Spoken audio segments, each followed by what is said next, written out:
thanks for your hair, you know, it's not lovely hair. If you're ever offered a film role, I mean a really good, you know, you've read the script, would I shave my head? Yes.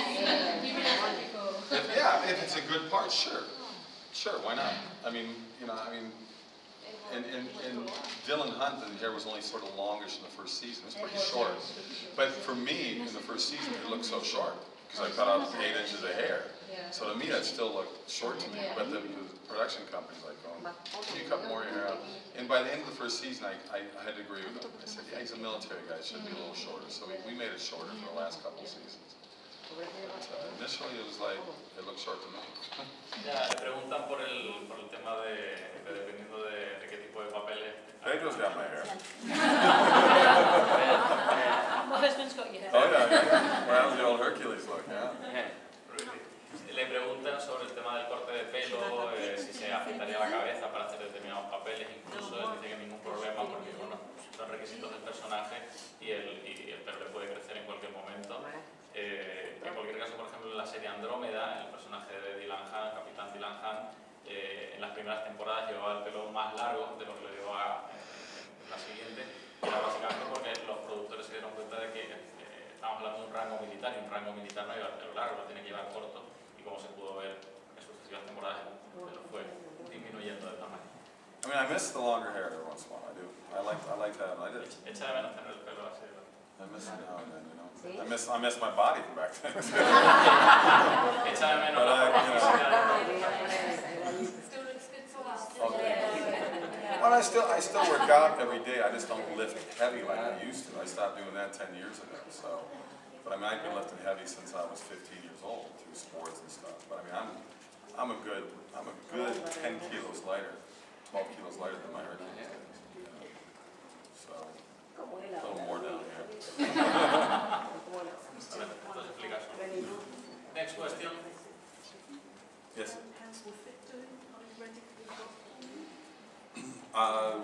My tournament is, it's been so rushed this year that on my golf tournament, I do a celebrity golf tournament every year for those who don't know. And it's this weekend already. It starts on Friday. So I'll be late. I'll miss most of Friday. I don't get in there till late. But I'll be there all day Saturday, Sunday. It's going to be a great event. It's just not, the economy hurts everything right now. So we're not going to have as many golfers this year.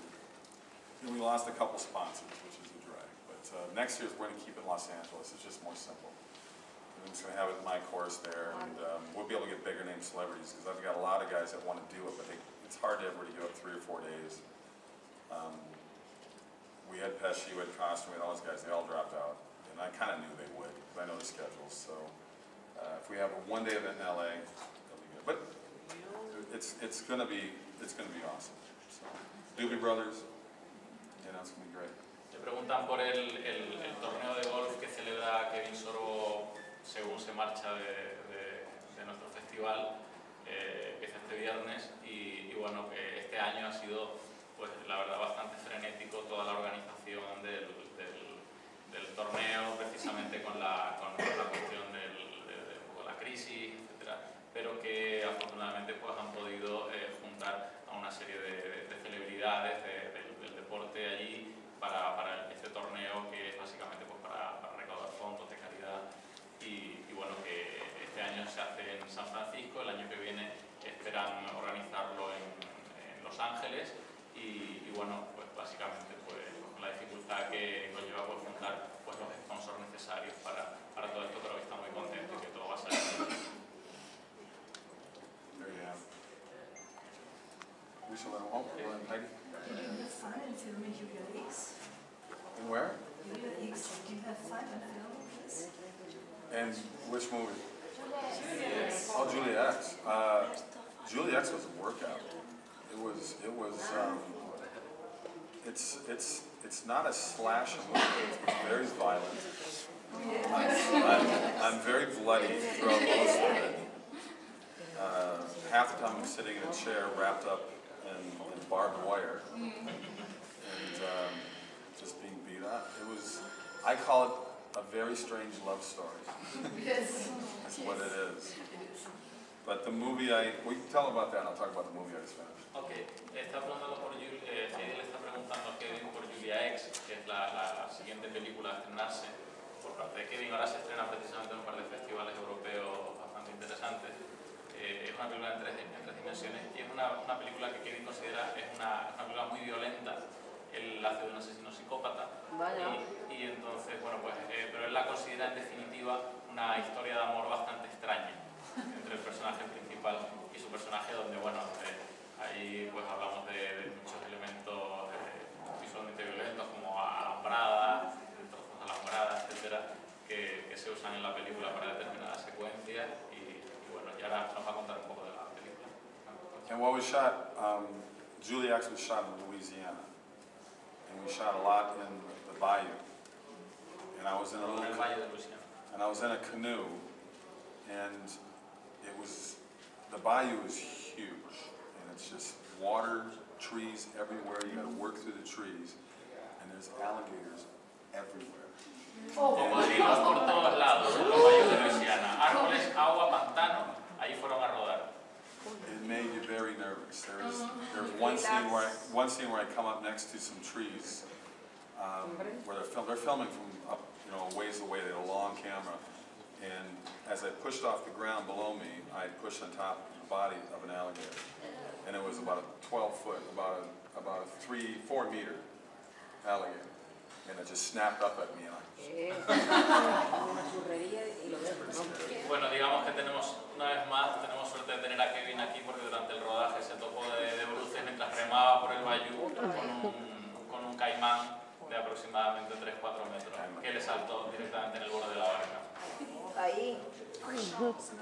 Yeah. Sharks and alligators. That was my year, wasn't it? The movie I just shot in Texas, called Abel's Field. I am covered in tattoos, and it was kind of cool. I had tattoos covered all the way down the arm here, all the way down the arm here. I had one across here, and I had one covering my entire back. And I remember going to the gym and having like a cut-off shirt. And everybody in Austin, Texas has tattoos. It's like a big thing in Austin. Everybody's got tattoos. So they look at me like, all right. And I tell you, I felt that a little more bad. I felt a little more, I felt that a little more tougher. It was kind of cool. Y que hay otra, y que esta película, we are thinking about Julia X, about the tattoos too, right? Or is that another movie? No, this is called Abel's Field. Abel's The Field. one I just finished shooting. La película que acabo de rodar ahora. In Austin, Texas. En Austin, Texas, que es una película en la que él hace de un tipo malote y precisamente para ello tuvo que tatuarse todo el cuerpo para entrar en el papel. Y la cuestión es que paseando por allá la gente lo veía con los tatuajes y eres cool, mola. How long did you take to put them on? They don't take that long. It's pretty amazing.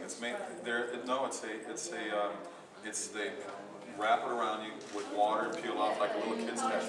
But they're so good at it now. It's a company out of Los Angeles that does it all the time.